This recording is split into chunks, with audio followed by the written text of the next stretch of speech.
r/ProRevenge. Apple's holier-than-thou attitude is their undoing in court. A few disclosures before we begin.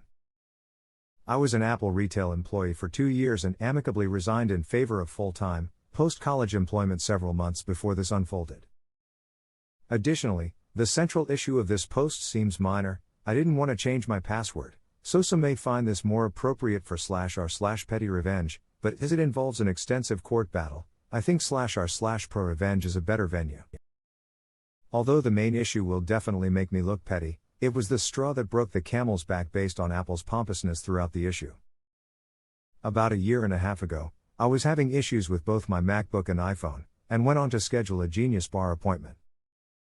This used to be an easy task. You just went to the support site and scheduled one, but over time, Apple has foolishly attempted to reduce the load on the Genius Bars by putting up various roadblocks to getting an appointment.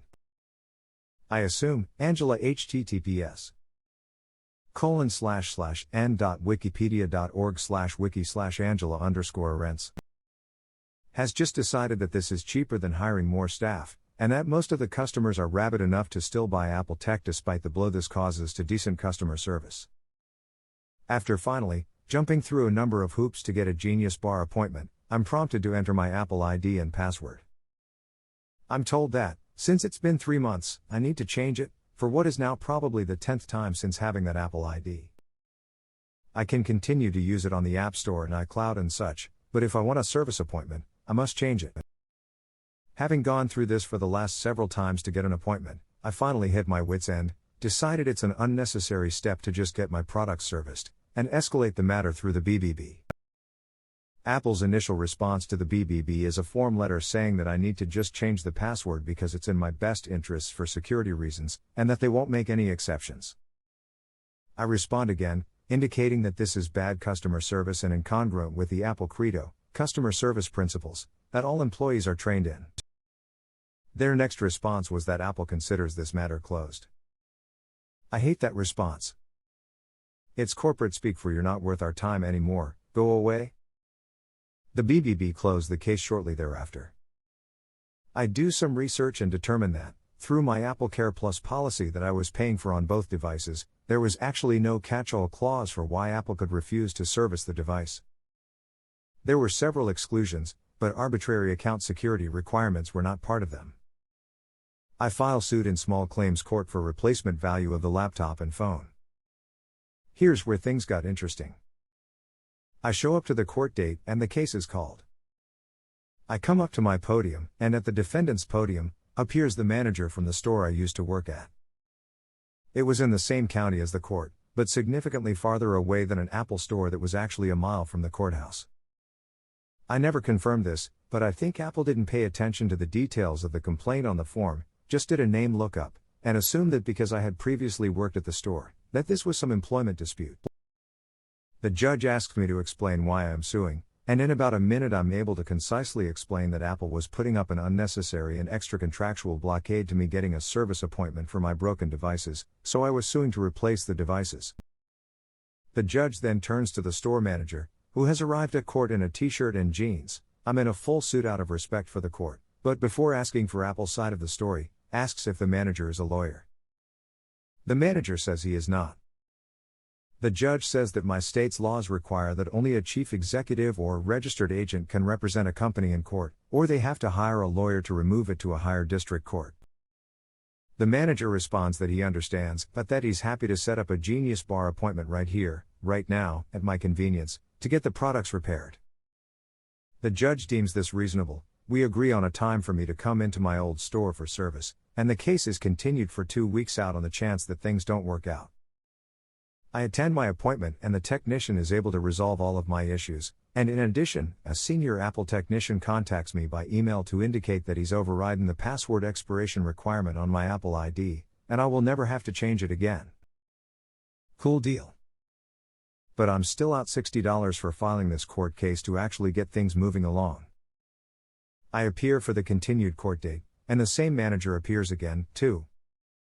The docket is especially busy on this date, and we have a different judge who is slashing through cases, no nonsense. We're called, and I indicate that while we were able to resolve the problems with my equipment since the original trial and am no longer seeking replacement value for my products, I should not have had to sue Apple to get this type of treatment that aligned with their contractual obligations to me as an Apple Care Plus customer, and believe that I should be awarded the $60 in court fees. The judge turns to the store manager and asks if he is a lawyer. Manager says no. Judge number 2 gives him the same spiel. Manager retorts that he still believes that the court fees shouldn't be Apple's responsibility because blah blah blah, and judge, pressed for time, turns to me and says, I assume you don't want to have to come back here again for them to get a lawyer? I say no, thinking that he's going to give me the full $60, but instead he says okay, then you'll just split it so that we don't have to waste any more time on this. $30 to the plaintiff. According to my state's laws, a prevailing party gets all of their court costs. As such, I really disagree with the way the judge handled that, splitting it because he was in a hurry. I reach out to Apple's paralegal who had emailed me right after the original trial to confirm that Genius Bar appointment, cite the relevant law and say that the judge was pretty clearly in the wrong, and ask Apple to just cut me a check for the full $60. Otherwise, I'd have to appeal, which was an extra $125, they would surely lose, and then owe me $185. I was more or less appealing to their common sense. They didn't have any, responding that they would follow the court's judgment only, and cut a check for $30. I think their pompousness continued in assuming that I was bluffing about the appeal. So, I appealed.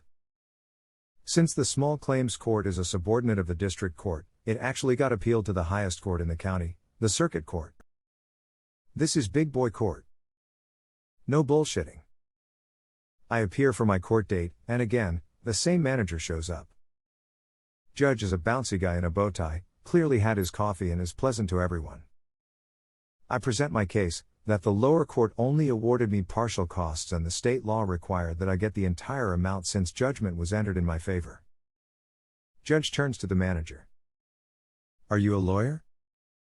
He says no, but he has a letter from Apple's chief legal counsel saying that it's okay with them that the manager represents them. The judge does not like this and his demeanor changes instantly. Apple does not decide what you can or cannot do in my courtroom. You need an attorney, so we'll probably need to continue this case. Judge turns to me. Do you object to a continuance for the defendant to get an attorney?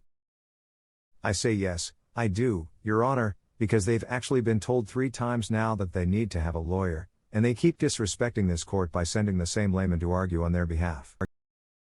Judge turns to the manager, and with a sarcastic grin and obviously fake it's out of my hands hand gesture, says, sorry. Judgment is entered in my favor for $185. As if that wasn't good enough, after 30 days, Apple still hasn't paid. I reach out to the paralegal again, and they say that they are still looking into their options, as if they were going to appeal to the state Supreme Court, which had to have been done within those 30 days. Again, Apple thinks that they're too good to follow court instructions or do what's best for them.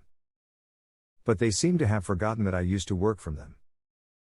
I have my credit union look up one of the old ACH transactions from my payroll and I ask them what bank that was drafted from. They tell me Wachovia. I go back to court, file garnishment proceedings against Apple via Wachovia. I was able to skip the discovery portion since I already knew where they were keeping at least $185, and Wachovia of course cuts me a check within days.